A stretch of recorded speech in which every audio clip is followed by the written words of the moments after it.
ஆழ்வார் எம்பெருமானார் ஜீயர் திருவடிகளே சரணம். ஆச்சாரியன் திருவடிகளே சரணம்.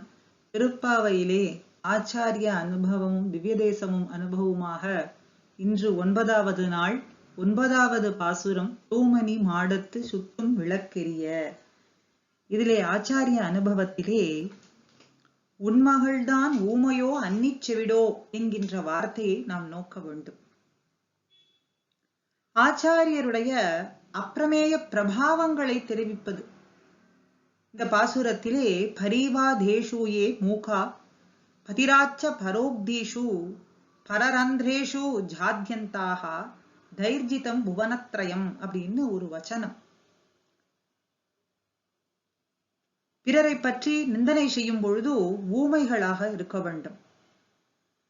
பிறர் நம்மை பற்றி குறையை சொல்லும் பொழுது வார்த்தைகள்ல காது கேட்காத செவிடர்களாகவும், பிறருடைய குத்தம் குறைகளை காண்பதிலே கண்ணே தெரியாதபடிக்கு குருடர்களாகவும் இருப்பவர்கள் இந்த 3 லோகத்தையும் வென்றவர்கள் அப்படின்னு சொல்றது. தைர்ஜிதம் புவனத்ரயம். ஜிதம் புவனத்ரயம்னா 3 லோகங்களையுமே அவர்கள் வென்றவர்களாக ஆகின்றார்கள் அப்படின்னு தான் இந்த ஸ்லோகத்தினுடைய கருத்தாரது. பாசுரத்திலே ஊமையோ செவிடோ அப்படின்னு சொல்றதோடு குருடோ அப்படிங்கிறதையும் நாம் சேர்த்து கொள்ளலாம். பரதூஷணைகள் செய்யாமையும், பிறர் செய்யும் நிந்தனைகள்ல செவி சாய்க்காமலும், பிறருடைய குத்தும் குறைகளை காணாமையும் இருக்கக்கூடிய பெருமைகள் பொலிந்தவர் யார்னா ஆச்சாரியர். அவரே ஆச்சாரிய பீடத்திலே அமர தகுதி வாய்ந்தவர் அப்படின்னு ஆச்சாரிய அனுபவமாக இந்த பாசுரத்திற்கு சொல்லப்படுகின்றது.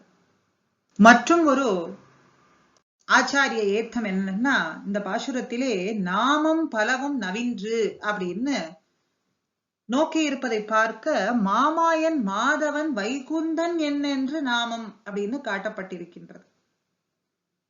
உத்தேசியமான திருநாமங்கள் இது இது அப்படின்னு ஸ்பஷ்டமாக நமக்கு ஆண்டாள் காட்டி கொடுக்கிறார். மாமாயன் மாதவன் வைகுந்தன் என்கின்ற திருநாமங்கள் அப்படின்னு. இந்த திருநாமங்கள் எம்பெருமானுக்கும் ஆச்சாரியனுக்கும் பொதுவானதாக இருக்கின்றது அப்படிங்கிறதான் பார்க்க போகின்றோம். ஒவ்வொரு பாசுரம் தோறும் பகவத் பரமான அர்த்தத்தை போலே ஆச்சாரிய பரமான அர்த்தத்தை நாம் அனுபவித்துக் கொண்டு வருகின்றோம். இந்த வருடத்திலே இந்த பாசுரத்திலே 2 பொருள்களையும் சேர்ந்தே நாம் அனுபவிப்போம். முதல்ல பகவத் பரமான பொருள். மாமாயன் அப்படின்னு சொன்னா மகத்தான மாயைகளை உடையவன் அப்படின்னு எம்பெருமானுக்கு. அஜோபிசன் அப்ஜயாத்மா பூதானாம் ஈஸ்வரோபிசன் பிரகிருத்திம் ஸ்வாம் அதிஷ்டாய சம்பவாமி ஆத்ம மாயையா அப்படின்னு சொல்லக்கூடியதான பகவத்கீதை வாக்கியத்தின் படிக்கு தன்னுடைய சங்கல்ப மாத்திரத்தாலேயே சகலத்தையும் நிர்வகிக்கக்கூடியவன். அப்படி அல்லது ஆச்சரியமான குண சேஷ்டிதங்கள் உடையவன் அப்படின்னு சொல்லலாம்.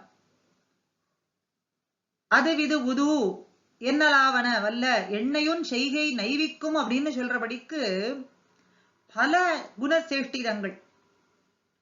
கன்றுகளோட செவியிலே கட்டெறிம்பு பிடித்து இடுவது, அதற்கு மேலே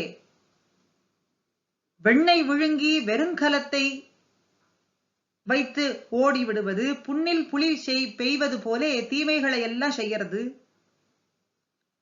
உருக வைத்த குடத்தோடு வெண்ணெயை நன்னா உறிஞ்சி அதை உடைத்து விட்டு ஓடி விடுவது, இப்படி பல தீமைகள். மச்சொடு மாளிகை ஏறி மாதர்களிடத்திலே புகுந்து தீமைகள் செய்வது, தாயெடுத்த சிறுகோலுக்கு உழைந்து ஓடுவது அப்படின்னு சொல்லலாமாக மகத்தான மாயைகளை உடையவன் அல்லது ஆச்சரியமான குணசேஷ்டித்தங்களை உடையவன் அப்படின்னு மாமாயன்கிற சப்தத்துக்கு அர்த்தம் பகவத் பரத்வத்திலே பார்க்கும் போது.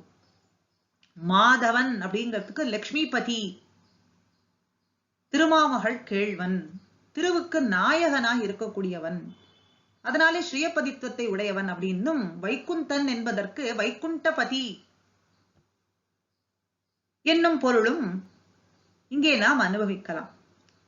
சரி, இந்த 3 திருநாமங்களுக்கும் ஆச்சாரிய பரமான பொருள் எப்படி?